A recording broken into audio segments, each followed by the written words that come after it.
Comment moi je continue mon travail avec les situations de handicap, comment je fais pour ma sécurité, c'est-à-dire mes ressources, mes revenus, comment je fais pour continuer à payer le prêt de ma maison, comment je fais pour me déplacer, comment je fais pour pas rester seule, comment je fais pour savoir toutes les portes que je vais devoir pousser pour stabiliser ma maladie. Ça c'est le commun de toutes les personnes face à un diagnostic, hein.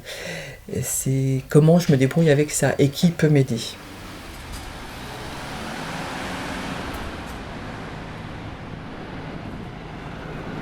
De plus en plus de personnes vivent avec une maladie chronique. C'est à peu près un tiers des assurés sociaux en France qui ont un traitement chronique. La question de comment vivre au quotidien avec la maladie chronique, c'est la question essentielle de l'éducation thérapeutique, qui sont des pratiques reconnues par l'Organisation mondiale de la santé. Ce sont des pratiques qui sont soutenues par le ministère de la Santé dans la loi de 2009 et qui vont donc pouvoir être mises en œuvre par des professionnels, mais aussi des associations et des structures comme des maisons de santé, des centres de santé. Dans les maladies chroniques, les gens ne quittent pas l'hôpital une fois pour toutes, une fois qu'ils ont été diagnostiqués, avec un médicament qui les guérirait ou qui les mettrait dans un état totalement stable. La maladie chronique, c'est fait de moments positifs et de crises, et c'est la gestion de là. Et tout cela, l'éducation thérapeutique, elle vise justement à prévenir les crises, à aider les gens à pouvoir faire face à la maladie au quotidien. Le pôle de ressources est une association qui a été montée par des acteurs de terrain, patients, professionnels, qui en 2013 ont créé une association missionnée par l'Agence régionale de santé pour appuyer le développement des pratiques éducatives et d'accompagnement vers l'autonomie en santé des personnes malades chroniques sur le territoire de l'Île-de-France. Et finalement, son objet principal, c'est de créer, faciliter les conditions qui vont permettre à ces usagers de travailler ensemble, de coopérer et de co-construire des solutions qui leur seront propres et qui permettront, in fine, à ce que les personnes malades puissent arriver mieux à gérer leur vie avec la maladie.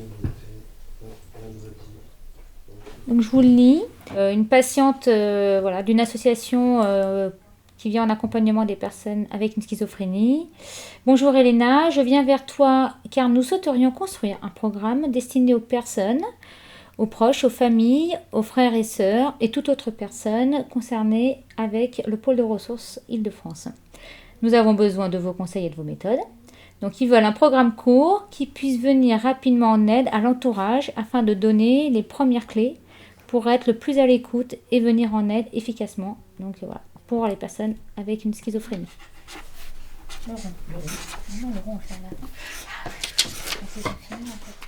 Nous sommes basés sur l'imprévisible. L'imprévisible, c'est la façon dont les personnes viennent nous solliciter en disant mais nous avons telle ou telle difficulté dans le cadre de notre équipe pour mettre en place une activité d'éducation thérapeutique. Comment est-ce que nous allons faire ? Soit nous sommes dans une démarche sur des produits, finalement, et leur dire vous allez faire comme ceci et comme cela, parce que c'est ça qui va vous faire un programme. Soit nous sommes dans une démarche que nous avons choisie, dire ok, quelle est votre situation ? Comment est-ce qu'elle se présente ? Et allons-y ensemble, nous allons vous faire travailler pour que vous construisiez votre propre solution. Tu vois, c'est un peu se montrer qu'on peut aussi détourner l'outil, c'est pas une finalité, c'est qu'en fait Le premier contact avec la structure, il se fait en amont. Il y a vraiment un temps d'échange, d'analyse de pratique qui se fait en amont.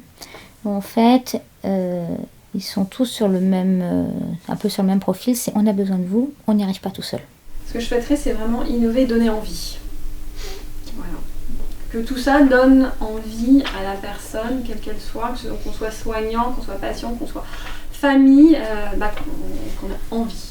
Ça fait aussi partie des structures qui souvent sont en difficulté, qui n'osent pas exprimer ce qu'elles sont, ou des personnes qui sont en difficulté dans une structure. Ça leur permet aussi d'avoir un moment en se disant, voilà, moi je me retrouve pas parce qu'il manque ceci, il manque cela, ou je me retrouve parce que ceci, parce que cela. Et c'est un peu de se situer par rapport au projet et d'être sûr que j'ai ma légitimité à être dans ce programme d'éducation thérapeutique. Qu'est-ce que vous voulez dire dans synergie?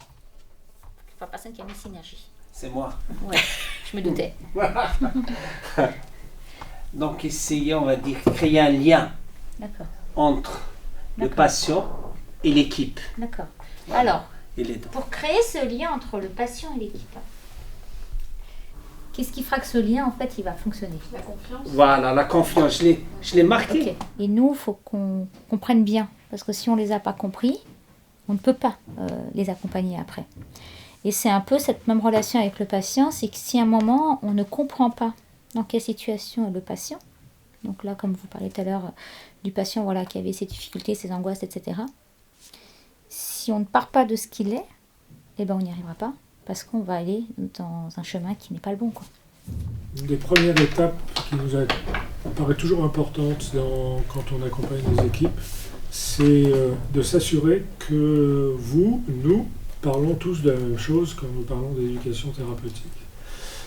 Il y a des mots, des éclaircissements à avoir, des clarifications, je dirais, souvent à avoir, de telle façon que ensuite la construction des actions que vous allez mettre en œuvre soit quelque chose d'assez fluide.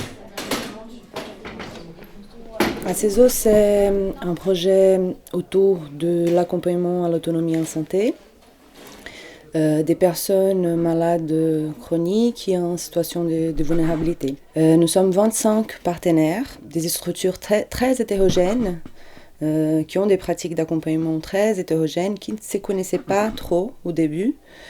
Ce sont des associations de patients, ce sont des structures médico-sociales.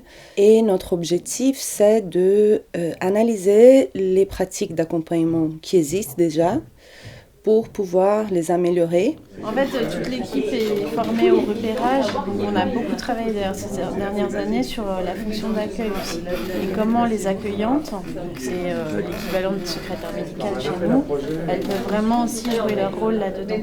Donc voilà, c'est vraiment la porte d'entrée dans la structure, elles reçoivent les gens, elles leur demandent pourquoi ils viennent et donc elles peuvent aussi faire du lien entre les différents professionnels. Nous, le pôle ETP, on est responsable d'animer la dynamique collective et créer un espace de collaboration entre les partenaires.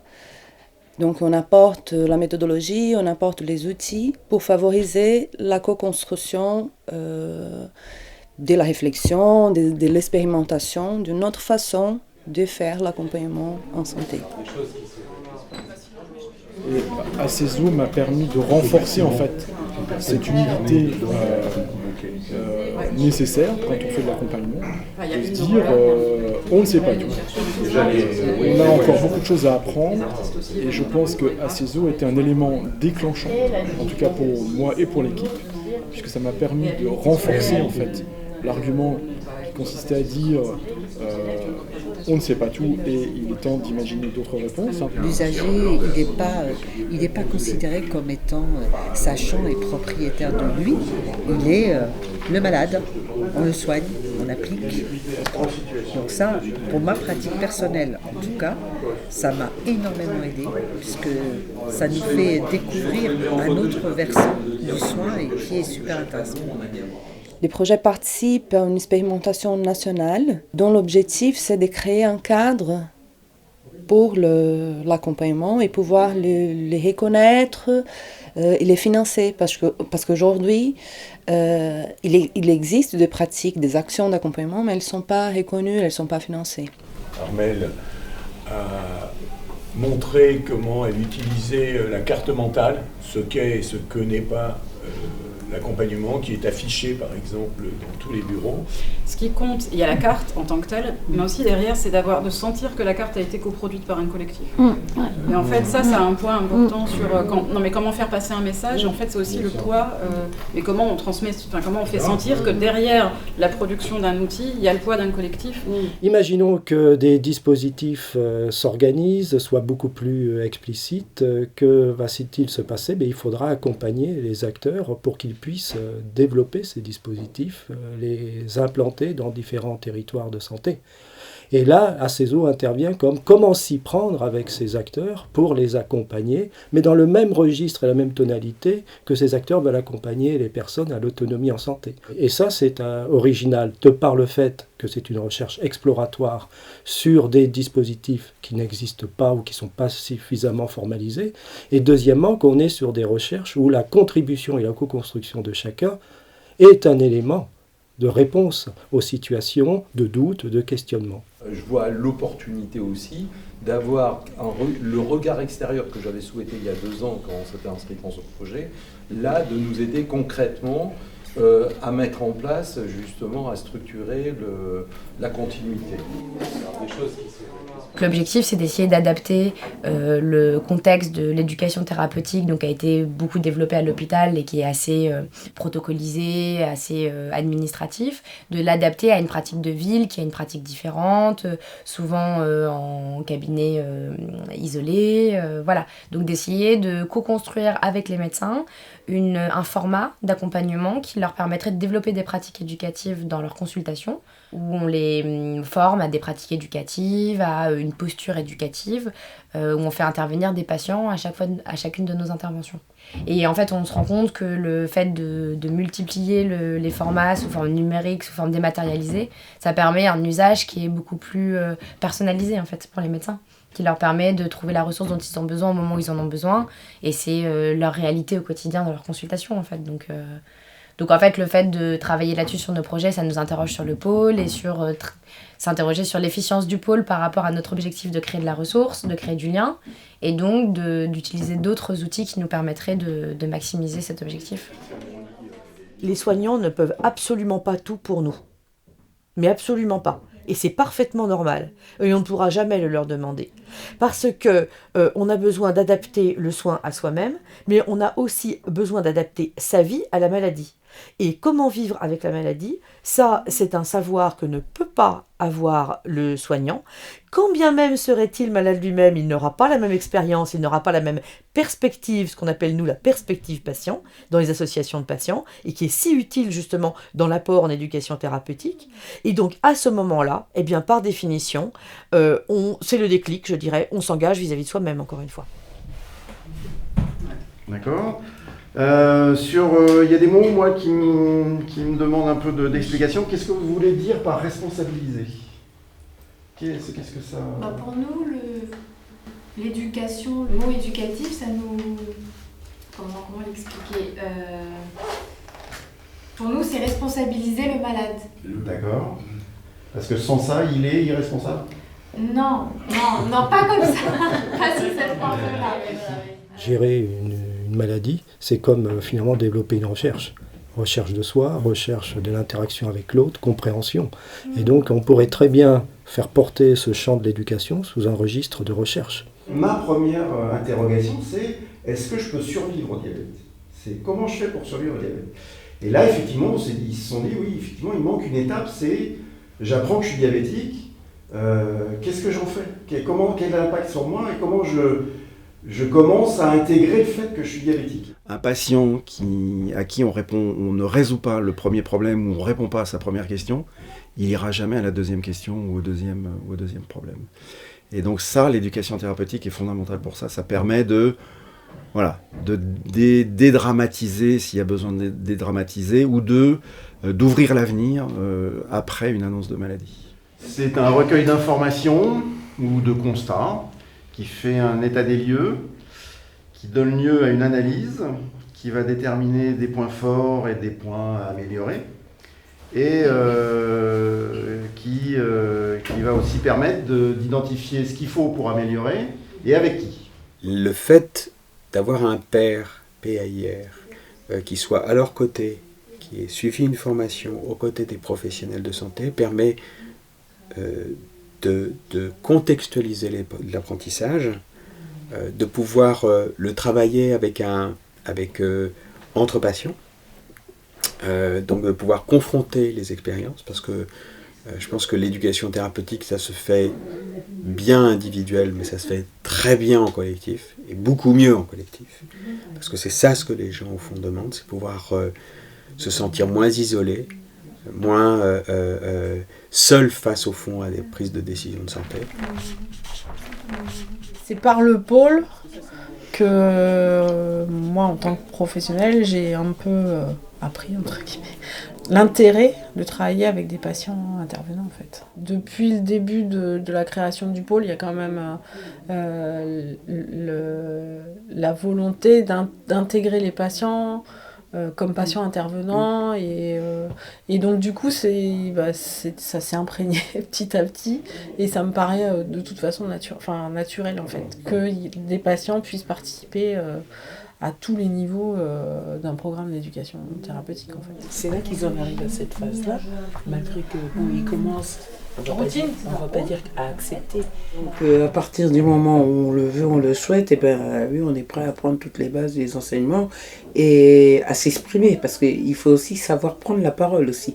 Parce que moi, c'est vraiment le côté patient qui m'intéresse énormément et de savoir qu'on pouvait avoir des méthodes et des techniques. Et donc, c'était d'acquérir justement tout ce côté-là qui a été utile pour moi.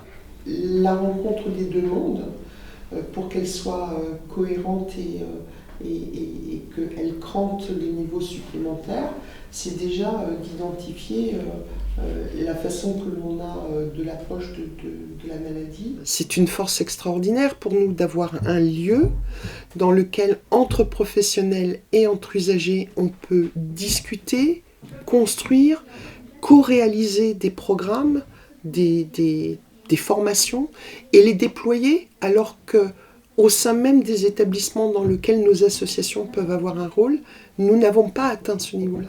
On vit la montée en puissance et la mise en avant d'un mouvement qu'on espérait depuis quand même la loi du 4 mars 2002. Et il a fallu quand même attendre ces 3-4 dernières années pour commencer à avoir vraiment un mouvement qui s'inscrit dans une pérennité et dans une continuité. Puisque c'est tout ce qui est l'insuline, le sucre, les médicaments traumatisés, la glycémie, des termes qui sont... Les professionnels de santé sont habitués à travailler seuls. Donc la notion de communauté, ou en tout cas de collaboration pluriprofessionnelle, est déjà un nouvel enjeu. Donc simplement le fait de dire on change de relation avec un patient, par effet de domino, ça va aboutir à ce que l'institution publique se pose aussi des questions sur l'organisation des soins et sur la façon dont on peut inclure des pratiques essentielles pour des personnes qui sont malades chroniques. Allez, dernier sur les idées. Par contre, c'est vrai que c'est chouette, moi j'ai fait ce mur-là. C'est parfait. Et pour l'emotion, là, c'est parfait cet endroit. Donc là, tout le monde a affiché. Si je filme, je peux plus filmer. T'es bonne ou pas là? Tu vois tout. Là, tout le monde a des idées, tout le monde. Parce que toutes les idées sont là. Donc on a tous avec des idées.